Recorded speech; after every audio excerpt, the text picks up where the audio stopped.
Hi, I'm Kyla, and welcome to part 5 of How to Draft a Sloper. Where we left off, we had just drafted in the side dart and the waist dart on the bodice front.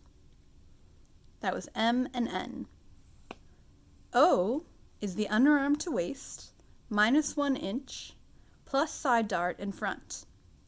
So O on the back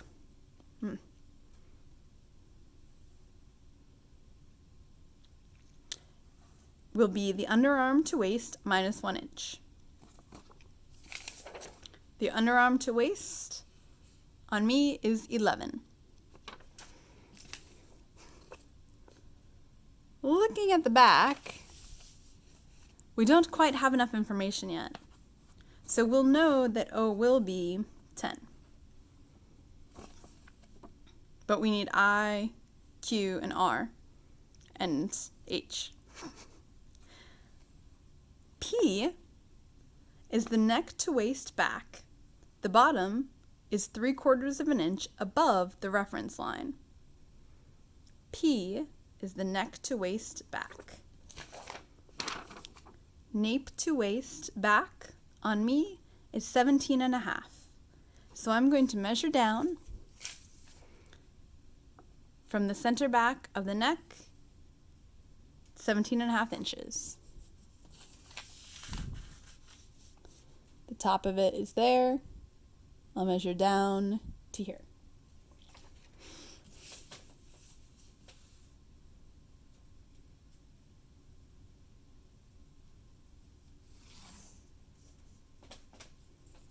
The bottom of that is 3/4 of an inch below the reference line. So I'm going to measure 3/4 of an inch above that measurement, and that's the center back corner of the back bodice at the waist. Q is the bust full minus a crossed front bust divided in half. All right, math. So the bust full is the same as the chest. My chest is 36. Minus a cross front bust, which is also the front half. My front half is 19. So the chest minus the front half. 36 minus 19. 20, 36, 16, 17.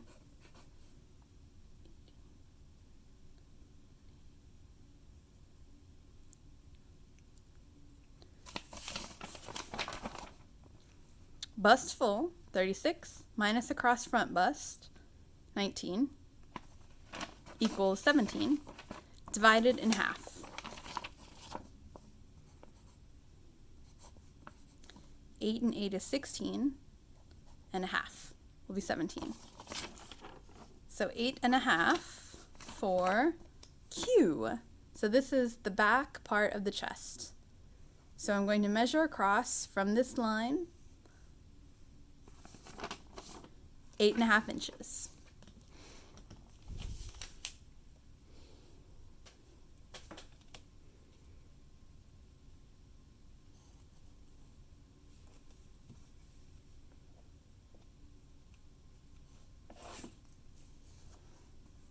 That's Q. R is 1/2 of the armscye to armscye back measurement. If you weren't able to measure your armscye to armscye back on yourself, just use the front armscye to armscye measurement. So the armscye to armscye is 14, half of that is 7. So R from the back line to the armscye will be 7.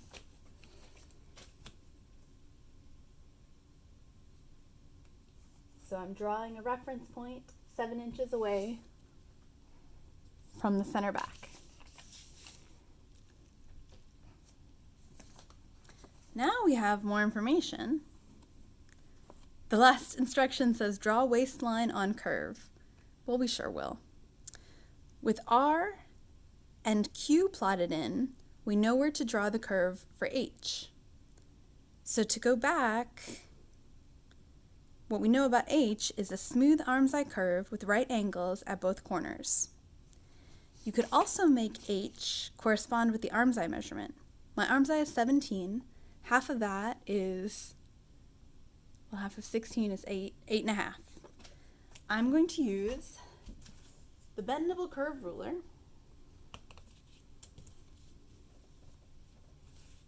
Well, if you have this ruler, you can do that.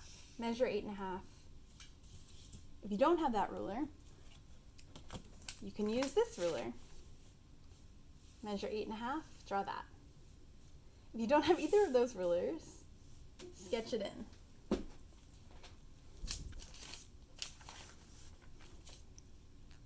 in.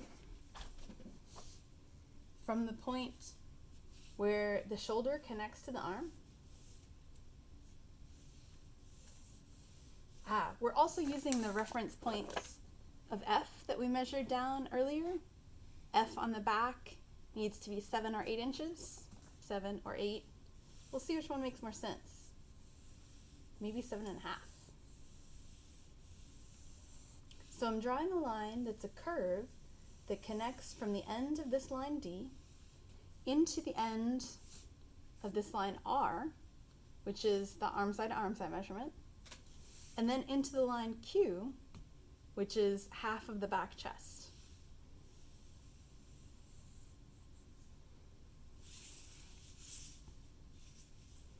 Measuring to see if that's about 8.5, and it is. Then drawing the connecting points as right angles.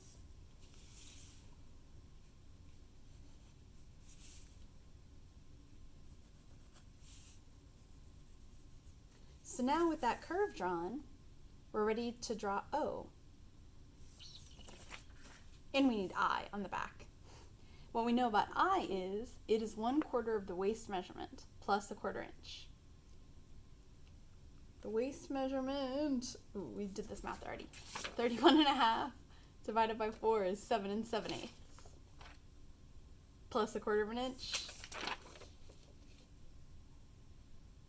is 8 1/8. So measuring from the center back over to get I is 8 1/8.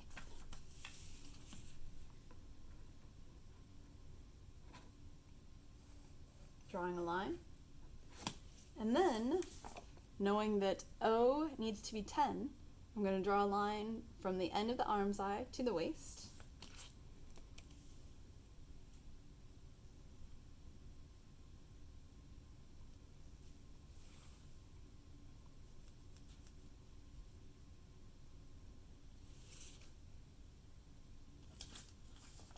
And finally, draw waistline on curve.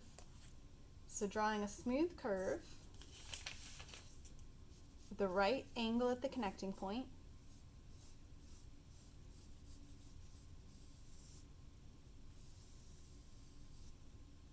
and on the front.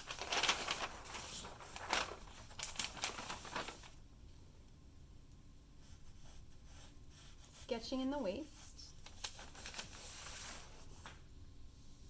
Connecting to the end of the dart leg and connecting to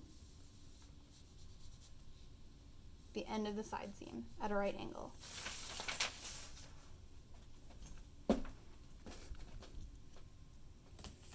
And look at that, we've made 2 shapes.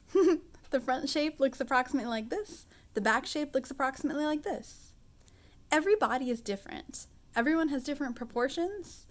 Yours might not look exactly like this. Your torso might be longer. Your shoulders might be wider. Your waist might be bigger or smaller. This is a range. And the point of this pattern is to give you a pattern to begin with that you would then cut a mock-up of and fit and make adjustments to. The point of this exercise for class is to practice following instructions to draft shapes for patterns.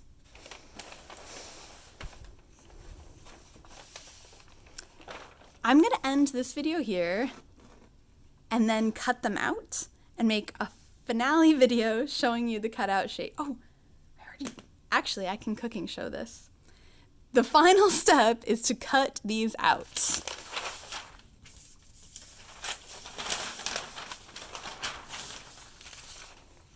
And when you cut them out, this is what you've got. For the front, it should look something like this. The proportions might not be exactly the same. When you cut it out, true your pattern by walking the dart legs together, making sure that the dart legs will connect to each other. Lining them up, making sure they're the same length.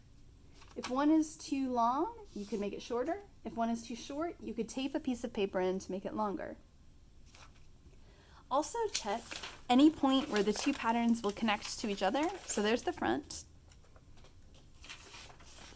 and there's the back.